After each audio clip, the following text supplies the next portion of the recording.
Hello and welcome back to episode 8 of JLXP. Just so you all know, it's currently 4:30 Pacific time on Sunday after day 2 of 3 of the LCS. So 8 of the 10 games of the weekend has happened, and I wanted to try and give quick thoughts on what is happening. A lot of other people are off watching the Super Bowl right now, but not me. I'm trying to give the thoughts on what's happening in the LCS so you can consume them as quickly as possible. Also, I'm not going to have a guest this week.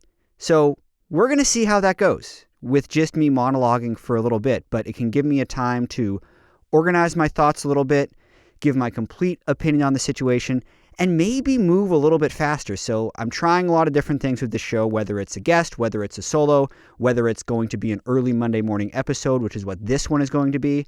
And I want you all to let me know what you think. This episode, the main topics I'm going to be talking about is C9 being so dominant at the top of the table, the high-quality game that we saw between Dignitas and Team Liquid, the Doublelift interview we saw after the TL versus FlyQuest game, where they were pretty dominant and Doublelift was very candid about a lot of his thoughts. We'll talk about TSM's first win, a little bit of TSM COG hype, even though it's an 0-3 versus a 1-2 team, and then also some surprise thoughts on the LEC. I've been watching, and I want to talk about it a little bit, so I'll touch on that at the end of the episode. But first things first, Cloud9 look absolutely dominant. And even though everyone is contributing at a high level on that team, I did want to spotlight Zven a little bit. His stats at the moment are 18, 0, and 33. He's still a deathless player in the LCS right now.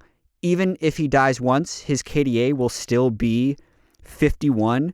And C9 will be playing FlyQuest and Dignitas next week. If they win those games, I'd start wondering how long their undefeated streak will be able to go, because they played TL in week 1, completely demolished them, and haven't even really felt challenged. They've answered so many of the early season questions of what would they do without Svenskeren, what would they do without Sneaky, where's Zazel's shot calling going to be. Vulcan looks like, after 4 games, the best support in the league. CoreJJ's incredible, but when he doesn't have the jungle support synergy, he's unable to shine as much as he did in the spring split of last year. So Zazel currently is looking like that. Zven looks completely... He actually looks a little bit different than he has in the past to me. So the deaths do tell a little bit of a tale of, oh, he's always so safe, but I feel like he's playing more aggressive than he was almost at any point on TSM. Even looking at the Senna game that he played today, he had just remarkable flash patience. When a team was diving on him, he was really good at just returning damage and only flashing if it was going to be a danger of him being in a fatal place. And then I really liked the way the C9 team played around Zven when he was flashless. It was actually a noticeable difference, the way that they would face check brushes with Vulcan while Zven was sitting behind, still in damage range, how on point his ultimates were. Like, that whole team is just clicking at a level of communication and coordination that looks like a mid-season or late-season team. And that's where no one else really is in the LCS right now. There's definitely been a lot of sloppy games, but C9, like, they did a heat check during Countdown, and I thought Mark was really funny right there because he just had these ridiculous analogies, but like he called FlyQuest lukewarm tea in terms of like how hot are they going to be. And then his analogy for C9 was like the heat right after the Big Bang. They had this ridiculous graphic and everything, but that's kind of the gap between C9 and the rest of the teams right now after 4 games. I mean, they're sitting at 4-0. Dig is at 3-0. They play on Monday. And then we have a bunch of 2-win teams. So C9 is already distancing themselves. And even though we're already 2 weeks in, like, I would be shocked if C9 didn't get a playoff bye, like a top 2 seed, with how good they look, with all their changes. Blabber still has the highest win rate of all junglers all players who have ever played in the LCS. Licorice is pulling out Camille, having strong laning phases, not dying to ganks. Like, there's clearly really good communication about where the enemy jungler is. Niski hasn't lost a step, even though he's not playing with Svenskeren, and there are a lot of questions about whether or not Niski and Svenskeren was what was making Niski good. Like, if it was Svenskeren who was just enabling his mid laner. Doesn't seem like the case. Blabber is making really intelligent decisions and not having the mid to late game ints that he had last split. Nothing but positive things to say about C9 through the first week. So I think I'll just kind of put a cap on that one. They look really good, and I'm excited to watch them play in the future. The second game that I cast this week was Dignitas versus TL. And as I was casting it, I kind of had this giddiness in my voice because it was a really good game. Like, there's been so much negativity around some of the early season quality of the LCS or how some of the teams are doing, especially because there were kind of unprecedented visa issues that happened behind the scenes for a lot of teams where, like, literally the visas that had been a sure thing in past years and teams have been able to practice for several weeks before the season just didn't get completed this year. So, like, a bunch of teams just had really awkward starts to the split, and I think that manifested in the way a lot of the teams looked. Even Dignitas had pretty considerable issues getting Huni. There was even a tweet by the Dignitas org at one point. They announced Lorla was their week 1 starter. So they didn't think they were going to have Huni here. And they do, which is great, and he looks good. But the way that Dignitas team has been rolling, like, Huni's not even the main story. It's all about whether, like, wow, Froggen finally has a good team. Johnson is this amazing prospect of an AD carry, even though he's only played 3 games.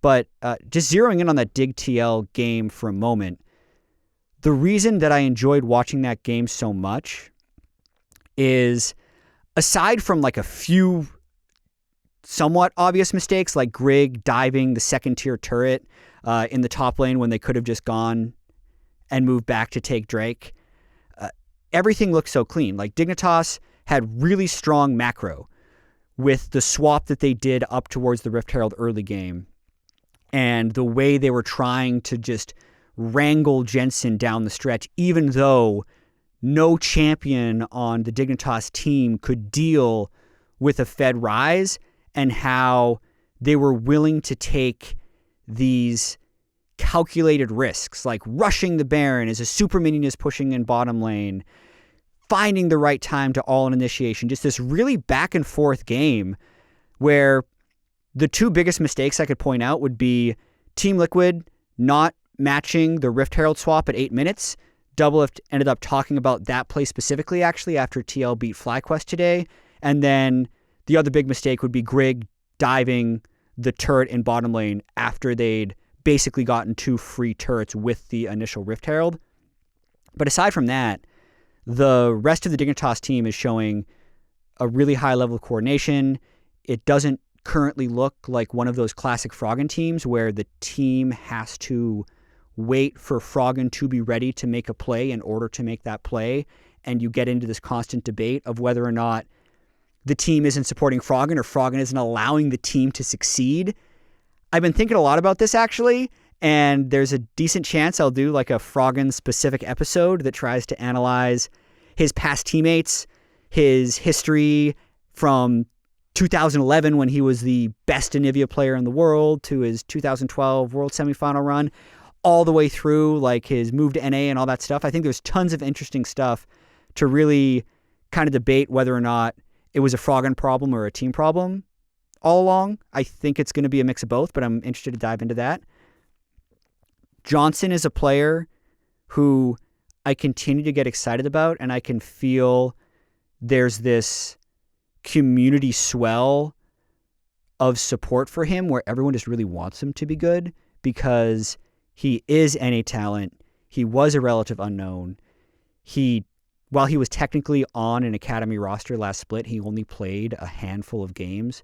So really not a player who had that much like competitive grooming beforehand, but immediately shows this high level of success. Second highest KDA in the LCS. I think he's only died once in his 3 games.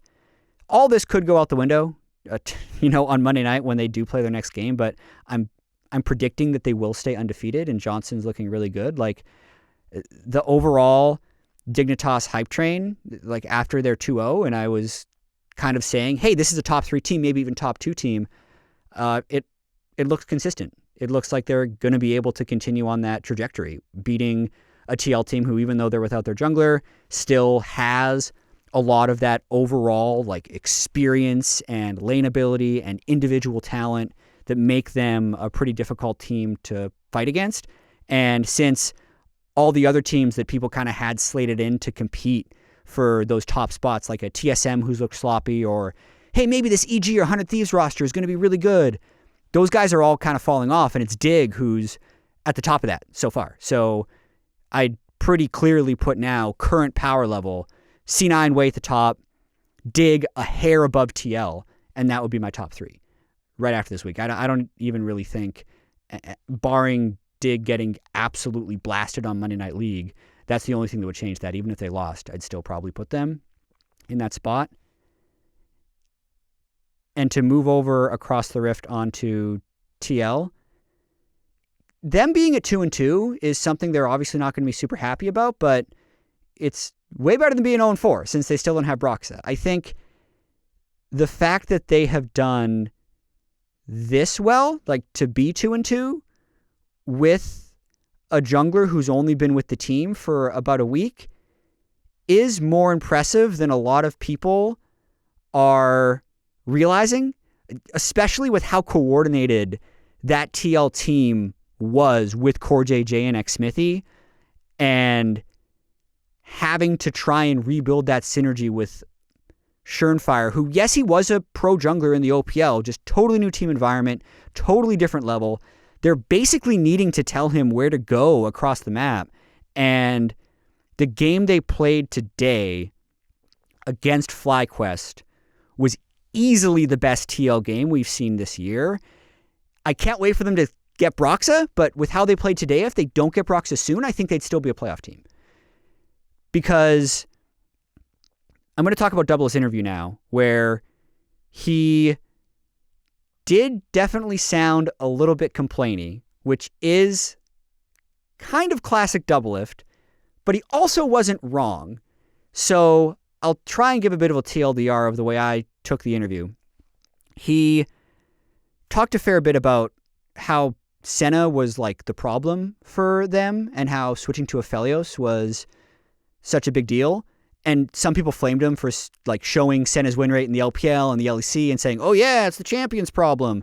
But in Doublelift's case, I think it's right, because the way TL has found their edges over these other teams when they've won hasn't necessarily been through this classic lane domination with individual skill that has given them so many wins in the past. It's actually been through playing waves properly, rotating at the right spot, and then being in the right position for team fights. And that's something that Senna couldn't do nearly as well as Aphelios. And on top of that, Doublelift then kind of talked about how the meta isn't good for TL right now. And if the meta is actually moving towards bot lane swapping at 7:45 to be there for the 8-minute spawn of Rift Herald, that doesn't give Doublelift and Core JJ enough time to starve out bottom lane and allow Doublelift to be dominant that way. So that's why Aphelios was better in this case, because he can shove out the lane more quickly, make that Rift Herald swap. You saw that in the game today. They got to Rift Herald first. They broke the game open. There was a bad fight that FlyQuest took up top lane where Viper did a really stupid Mordekaiser ultimate on a Doublelift when he had like the perfect Aphelios guns. And from there, the game was basically over. But the overall point is, like, I think Doublelift is right in the fact that the 8-minute Rift Herald is the correct play. I agree with that. I think it's not super hard to kill. It gives a huge amount of reward. Going up to a lane, shifting your dual lane up, taking the first 2 plates off a turret, and then dropping the Rift to get the final 3, since the Rift Herald does true damage and the armor and MR bonus that a turret gets after the first few plates go down. Just make it so the Rift Herald gives you like this 1,000 gold jump. added to the fact that the early Drakes don't actually give you that much power, means I think that's actually just the best way to play. Every time I've seen a team do that in the LCS or the LEC, I've really liked it. So that means that I'm pretty much okay on TL, and I think they're starting to figure it out. I think last week I said, hey, Shernfire is going to distract people from Doublelift not playing very well, because I thought he played pretty poorly in week 1. They were leaving Aphelios open, they were picking Senna as a counter, and he was unable to punish in lane.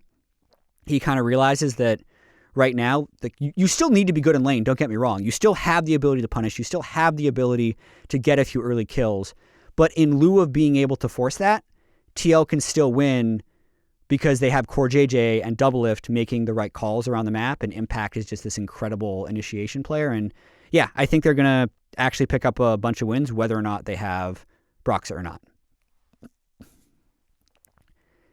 Moving on to the next topic, which is going to be FlyQuest. They definitely didn't look like the 2-0 FlyQuest from week 1, which is why when we went through the 2-0 teams last week and said, like, which one of these teams was most and least impressive, I think most of us correctly identified FlyQuest as being the least impressive, even though we were still happy for them being 2-0, and I think we kind of got to see why in their loss to TL today. They did have the easiest week 1 schedule. They do have the hardest week 2 schedule. They'll play Dignitas at the end of Monday Night League, and we'll see if they end up going to 2-2. While the team still does work pretty well together, you could see that TL was just kind of on a different level from them in terms of how quickly they'd rotate, but more specifically, like, Viper just losing 1v1s. Like, when that happens, when a Mordekaiser flash ults on an 80 carry, misses his skill shots, and then the 80 carry is the one that pops out of the Mord ult, that's not a coaching thing. That's just like, oh yeah, they either need to win in other ways or they can't overpower teams the way that TL or C9 can overpower teams, where you can just trust Licorice to win a 1v1 or Blabber to win a 1v1 against the enemy jungler. You have to move everywhere with Santorin and make these team plays. So I still am kind of upgraded on FlyQuest, in which I think it's fairly reasonable to say they can make playoffs by the end of the year. They're going to be competing with basically 100 Thieves and EG, but it's going to be tight. That's my current pulse check on FlyQuest. On the TSM versus COG game that'll be happening Monday night, I congratulate TSM on getting their first win. I do think they'll win against CLG. If they don't, it'll be a bit of a worry. There's still something off about the TSM team that I had projected to be third place and thought they would start the year quickly. And I know it's almost a meme at this point with how many things change around the team, but the thing that stood out to me in their struggle today against EG is Bjergsen actually wasn't playing that well. He was playing against the Blanc. Like, the Blanc does have an advantage a little bit in the Zoe matchup, but he was getting a fair bit of assistance from Dardoch early. He missed a ton of skill shots on Zoe, and the leadership and the cohesion of like what TSM is going to be doing, if that is supposed to be coming through Bjergsen and he is the one that is held responsible, like he said in Drive, like it's not there. And you definitely have to take this with several grains of salt, because he has actually been pretty sick. Dardoch talked about it in the interview, how he's even practicing through this, but I hope, and this isn't because like I hope ill on Bjergsen, but I hope that him being sick has made him play worse.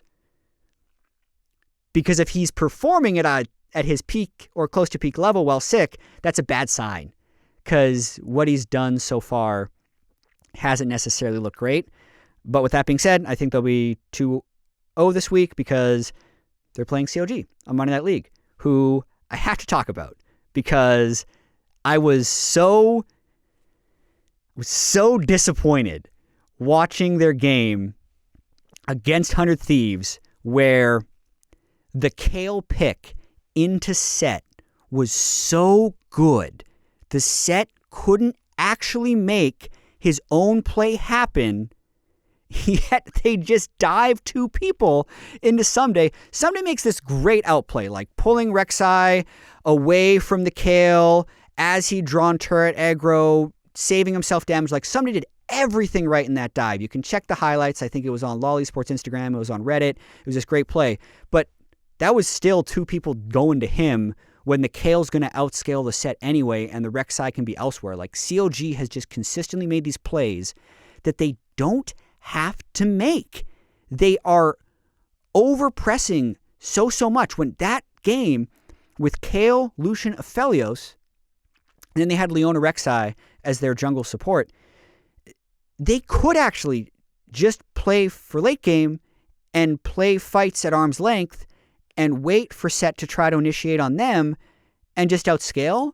Yet, even down to their dying breath, Smoothie was caught out at Dragon when the team was turtling around inhibitors. Like, it was just, it was disappointing to me because I feel like COG has a lot of the ingredients for success, but they are really, really struggling to put them together. And that's why they're the only winless team still in the LCS. By the time you're listening to this, maybe they've picked up a win against TSM. I just don't think it's likely. I don't think they're completely doomed yet, but it is looking pretty grim with the way things have been going. So that's most of my thoughts on week 2 of the LCS, 8 of 10 games. I would like feedback. I know a lot of people said, hey, just wait until Monday Night League has happened. Well, I'm probably doing multiple podcasts a week, so I'll end up talking about that maybe when I talk with Keen for a 10 Thoughts piece again, probably doing that on Wednesday again. I also think The Dive does a really good job of talking about the week as a whole, so this is more just like a way of getting really quick thoughts in, kind of as they're floating in my head before I go home on Sunday night. And now that LCS is wrapped up, it's time to talk about LEC. So this is, I'm not trying to start any fights here, but the way I'm reading LEC right now from the outside is G2 is still really good. I'm bought in on them. I'm not bought in on really anyone else in the LEC. So like in the LCS, I'm bought in on Cloud9, and then Dig is like 80% of the way there, and TL is still a full jungler away from being kind of back to their former level. So it's like C9, these other 2 teams, then everyone else is still figuring things out. G2 is like stratospheres ahead, I feel like, of the LEC right now. And even going back to that Origin game, which, like, yeah, it was kind of close. Like, they gave over Baron, and then Perkz got Infernal Soul, and then he, like, totally smashed people. It still feels to me like they're just kind of messing around. I wanted to talk about the Caps Perkz role swap, though, because that's been a pretty hot topic of conversation. And I had just seen 5 hours ago, actually, when Caps was streaming, he gave a bit more detail into why they're doing it. And from the sounds of it, he's like, you know, we're a team that really has a lot of friendship, and we're valuing everyone having fun and being happy, and like just grinding 80 carry actually isn't that fun.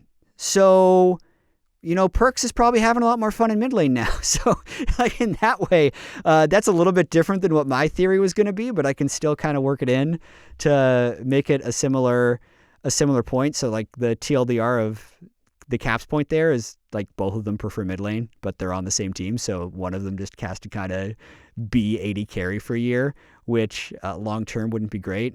But the positive spin that I would have on this actually is I think it's a really good way for incredibly smart, incredibly talented players to not get bored. Because even Caps, when he's playing mid lane, he knows his meta picks, but he doesn't like spamming them.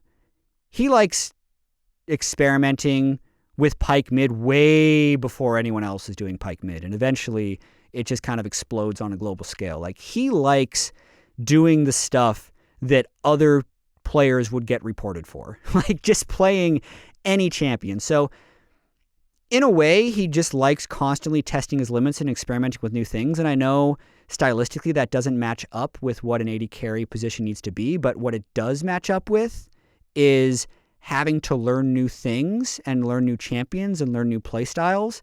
And you can argue that long term, it could make both of them better in the fact that they've played the full gamut. And when this is their strength last year, like when Zoe or Syndra is a good bot lane pick, they're going to be super comfortable with it. But also when Lucian and Corki are good mid lane picks, or hell, if another champion gets released and let's say a Felios was good mid lane, like, yeah, they have 80 carry mechanics and mid lane mechanics and knowledge of how both roles work. So they should be the most flexible team in the world. So the fact that they've done it, the fact that they are already undefeated and have already beaten one of their biggest opponents in Origin is impressive. They still have to beat Fnatic as well. But I'll close off on G2 really quickly. Just their willingness to pick up on champions like Soraka quickly, execute them at the high level. I don't even think G2 is playing at 100%. It feels like they're like 75 or 80 because they are doing some like pretty sloppy stuff, but they're just so good at manipulating minion waves, finding mid-game fights, controlling vision, all going in on the same beat. Like just things that other teams struggle with. I make sure to check out every G2 game. What I found interesting was the game that was on before G2 Origin between SK and Fnatic. And bear with me here, because I thought this was a pretty disappointing game to watch from SK's side. And Vedius did point it out, although he was like being pretty polite, where he said he didn't think Fnatic necessarily had that many tools, but they played their tools really well, which is why they achieved victory, which I think is true. But the SK composition had Trick on jungle Talia, it had a mid lane Pantheon, and it had a Gangplank top lane. So already that's top, mid, and jungle that all have global or semi-global pressure. And then you have the Fnatic team, which had a Rengar top and an Ornn mid. So I like the fact that they're playing Ornn mid. I think that's a big pick that other teams should pick up because it can wash laning phase. It allows you to play damaged top laners and allows you to play really well and threaten sides as well as having strong initiation. Like any way you can fit Ornn in is good. It's not just top lane. So I think the mid Ornn was smart. But to get to the overall point, in that game, Fnatic was down 2,000 gold because they lost one of the early Rift Herald plays that we talked about earlier. And they group mid, right? Because they have Ornn. They want to try and just force a fight. Like when you're down 2,000 gold against a team with a bunch of globals, your option really is to group. What I think SK should do in that situation is, since they are the team with the gold lead and the people that are good at playing sides, is just keep the sides pressured and force Fnatic to dive on you if they want to try and fight. The situation that, I know this is an audio podcast, so hopefully this isn't too confusing, but if you did want to fact check this, it was 13:30 into the game. The Pantheon for SK was top lane, and Fnatic had grouped 5 mid. They try the initiation. They ult in with Rengar. They get all their damage down. The initiation actually doesn't work. So SK disengages it. All 5 of them are alive. Fnatic's used all their ultimates with all 5 people mid in a 5v4. Pantheon still top lane. What do? You should actually either send another person up for Pantheon, continue pushing that. You should continue playing sides because Fnatic's just use all their initiation mid and you can continue to get a larger gold lead and more map pressure. But instead, they walk up to the turret as Pantheon is going to ult into a 5v5. Trick frontlines on Talia, gets hooked by Hillsong's Nautilus, and they have like 2 or 3 deaths. And this play just kept repeating itself in this game, and it was like so frustrating to me that SK just kept grouping 5 mid when they had so many tools to play side lanes. I just kept thinking of like what G2 would do with that composition, and it just kind of exemplified the gap to me between G2 and then like a lot of the other teams in the LEC. But overall, still really love watching what G2 does. I think Fnatic will also continue to improve throughout the split with a new coach Mithy, right? Youngbuck not being there anymore, with a new jungler and self-made. Every year they seem to kind of progress towards that. I'm hoping too, in the near future, to have more tech, like not be in the dark ages for this podcast, where I can maybe talk to some LEC casters or talk to some LEC personalities to talk a little bit more about that. Hoping to do that maybe once the LCK gets started as well. eJim is going to be a new caster over there, hoping to talk to him sometime. So going to try and have a lot of variety overall on the show. That is it in terms of what I wanted to talk about after week 2. Thank you so much for listening. If you watch this on YouTube, you can keep watching it there, but also know that this is on SoundCloud, it's on Spotify, it's on Apple Podcasts, it's on Stitcher. We try and put it in as many places as possible to be consumable content. And I really appreciated the comments I've received so far. And, the people that have been listening, just thank you. I hope you keep doing it, and I hope you enjoyed this episode. Let me know what you think. That was it for episode 8 of the Josh Leesman Experience, week 2 of the LCS. See you next time.